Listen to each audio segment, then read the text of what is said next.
السلام إخوان. البارحة الإخوان والله ما نعست في الليل. شأني شأن المغاربة كاملين، أغلبيتنا بحال هكا، حتى هادوك اللي نعسو بساك الله يحسن العوان راه نعسو، ولكن النفسية راه باقا هي. ملي كتشوف أعداء، أنا ما نسميهمش أعداء، نسميهم دول القاع، لأن حنا العدو كتبادلوا العداء، حنا ما كنبادلوهمش العداء. حنا كنشوفوا خبث كروي، كنشوفوش الفير بلاي. حنا ما كنلعبوش مع تشيلسي ولا كنلعبوا مع فراقي بحال الاهلي بحال الزمالك اللي اصلا في دول خراب. شكون واقعيين ونسميو الا كان شي واحد مصري كيتصنت ليا راه خرج ما تكملش، او جزائري او شي حاجه، ما غتسمعش شي حاجه اللي غتعجبك. شكون معك واقعي، حيت حنا خاصنا نقولوا هاد الهضره. المغرب اليوم زاد واحد الخطوه. هاد المساله دي ما كتخلقش فقط غير الشعوب، تكلمت عليها البارح في هاد الفيديو، راه عندي في الصفحه دخلوا شوفوا. هاد المساله كتقلق الانظمه في المقام الاول، والانظمه كتحرك الاعلى. الجزائر خارجه فاس بالاعلام الرسمي ديالها كتسب ليل نهار في المغرب. وعلاش؟ لان الهدف ديالها هو هاد الشيء اللي وصلنا ليه اليوم. يعني هي اللي جينا نشوفوا في الشر راه نجحات. البارح ما ديناش الكاس، ربما هذا الامر غيكون اكثر ايلاما لهم اننا دينا الكاس، حيت دينا الكاس هذيك لا بروباغاند ديالهم غيكون عندها واحد شويه المصداقيه. ولكن حيت ما ديناش الكاس غيتالموا بزاف الاخوان، غيتالموا. دابا هما غيدخلوا في ديك السونس ديال المغرب خسر الملايين وما داش الكاس. حنا ما خاسرينش الملايين باش نديو الكاس، باش نكونوا واقعيين. الناس اللي عندهم فهم بسيط يحاولوا يتصنتوا ويفهموا، لان المساله هذه راه تحتاج شويه الفهم. حنا ما خاسرينش هذاك الشيء باش نديو الكاس، حنا خاسرين هذاك الشيء. راه تكلمت في الفيديو اللي قبل بشكل مستفيض، رجعوا الفيديو غتعرفوا المغرب علاش انفيستي هذوك المسائل. بالتالي الكاس كيبقى لعبه. في اي لعبه كاين جوج د الناس، واحد رابح وواحد خاسر. خسرنا بكره بالغش، المهم خسرنا وما كيهمناش هاد القضيه لانها من الماضي وما عندنا ما نعاودوا نصحوا فيها.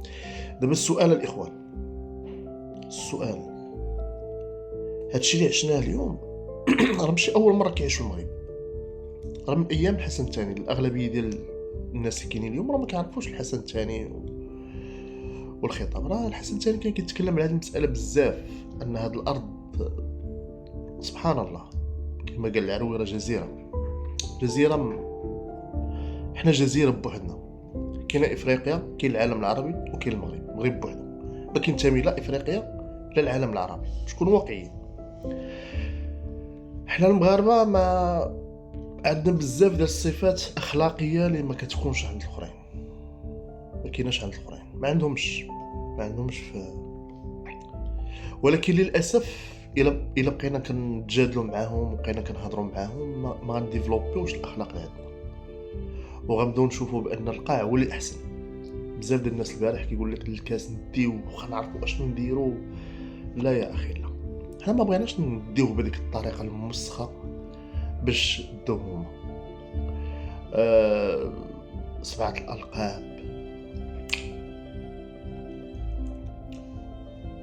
الألقاب شاركت فيها مصر وإريتريا والسودان. ثلاثة نسخ فيهم إريتريا والسودان المهم علينا. ثلاثة دول بدون إقصائيات. دابا الإخوان، السؤال اللي مهم شنو هو؟ واش حنا خصنا ننزلوا القاع ولا نكملوا السيروره ديالنا؟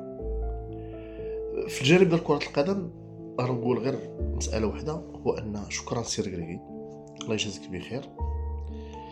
انت راك مغربي خونا، ما ندوزوك ما غدوزنا، فهمتيني؟ لمصلحه هذا الوطن كنعتقد بمطلب جماهيري اليوم، كنتي موافق او ما موافقش، الاغلبيه كيشوف السكيتيوي عنده القدره. مهم حنا كنشوفوا فيه ان السكيتيوي اخلاقيا قريب لينا من الركراكي. ديك الطريقه ديالو تا هو مغربي، تا هو خدام لينا ما كرهناش هما يخدموا كاملين، ولكن المهم دابا هاد المرحله السكيتيوي خصو يكون هذا جانب الكره باش نعالجوا هاد يعني الا درنا السكيتيوي بزاف ديال المشاكل في القلب ديالنا غتمشي. مابقيناش نبقاو نهضروا بزاف، حنا دايرين بحال هكا. اجعل البركه، ربما صبرنا بما فيه الكفايه، صافي الله يجعل البركه. هذوك الناس اللي في القاع اللي في المسترقع الهدف ديالنا هما يجرونا عندهم، ما خصهم يشوفونا مخاصمين مرونين عندنا البلاد في بلادنا نايض الفتنه نايض المسائل. هذا هو الحلم ديالهم، ماشي كيبغيو لنا الخير، لا بغاوك غير يشوفوك مرون. ما نتيحوش لهم هاد القضيه. في اليابان عندهم اخلاق، كتمشي في الشارع كينحانيو ليك. غتلقى عندهم تما شي يابانيين كيقولوا لهم لا ما خصناش نبقاو نديرو بحال هكاك، ما خصناش نبقاو نركعوا بنادم ما يستحقش. حنا مشينا للامريكان حتى واحد متسوق لينا، حنا ديما كنركعوا ليهم. اخوان هذيك اخلاقهم، وهذا الشيء اللي عندنا الاخوان اخلاقنا. حنا المغاربه دايرين بحال هكا، شي اللهم نكونوا حنان ولا نكونوا قلوب من الحجاره. اللهم نكونوا زوينين وكنتعاملوا مع البراني مزيان، والحمد لله كنتعاملوا مع البراني مزيان وكنتعاملوا مع ولد بلادنا مزيان. باش نتفاهموا، انا شخصيا كنشوف المغاربه بحال عائلتي. كنت مريح في قهوه ولا كنت مريح في جريده نقدر نجبد الهضره مع اي واحد، والهضره ديالي كتمشي الا شي ناس راك عارف راه فهمتي نادر لا حكم لها. ولكن الاغلبيه مصوابين، الاغلبيه مفتخرين بثقافتنا، الاغلبيه مفتخرين بمغربنا، وهذا الشيء كتشوفه متبادل. حتى الناس اللي حاكمين هذه البلاد السعيده كتحس بهم مغاربه بحالك بحالهم. انا ما كنحش كاين واحد الفرق ما بين محمد السادس ولا ولده وحنايا، كتحس بهم مغاربه، حنا كلنا مغاربه، ما عندناش داك التفاخر المرضي. ثقافتنا منذ زمن.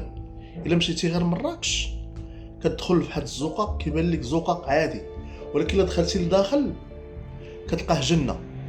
الا شي واحد مثلا جاب غير الحيمات بغى يشويهم ما كيشويهمش، خاف جارو يشم الريحه وهو ما عندوش. ثقافتنا هذه شي حاجه زوينه فينا الاخوان، حافظوا عليها. واللي خصنا نفهموا الاخوان ان حاجه وحده اللي خصنا نحيدو، حاجه وحده فقط، هي هذيك الشعارات ديال العرب اخوه. انا هذاك الشيء كيتعبني الاخوان، ماشي غير دابا حاليا، مش حال هذه. انا ما كنامنش وسمحوا لي على صراحتي، انا ما كنامنش بان المسلمين اخوه. انا ما كنامنش نهائيا، ما كنامنش بان العرب اخوه ولا الامازيغ اخوه. انا كنامن بحاجه وحده، اللي خويا هو اللي مغربي، كان مسلم كان عربي كان امازيغي كان يهودي، كيف ما كان مادام هو مغربي راه خويا. انا كنامن بحال هكا، واي واحد كيختلف معايا في الراي له كامل الاحترام، وما باغيش نقنعك اخويا وما تحاولش تقنعني. انا كنشوف راسي بحال هكا، انا كنشوف لي مغربي راه خويا. انا شخصيا تلاقيت مع يهود مغاربه كيحبونا وكنحبوهم، ما غايجيش عندي شويه يقول لا احنا مغاربه كنحبوا بعضياتنا حيت عارفين لا ناتور ديال بعضياتنا، حيت عندنا نفس الثقافه، نسيج. خدينا اجمل حاجه من الاسلام، خدينا اجمل حاجه من الامازيغيه، خدينا اجمل حاجه من العروبه، خدينا اجمل حاجه من اليهوديه، خدينا وشكلنا واحد الثقافه اجتماعيه اللي كتسمى المغرب. وبدون شك ان هادشي اللي وصلنا ليه وهادشي اللي كيديروا الناس اللي في القاع هو اكبر دليل على اننا احنا في الطريق الصحيح. السلام عليكم.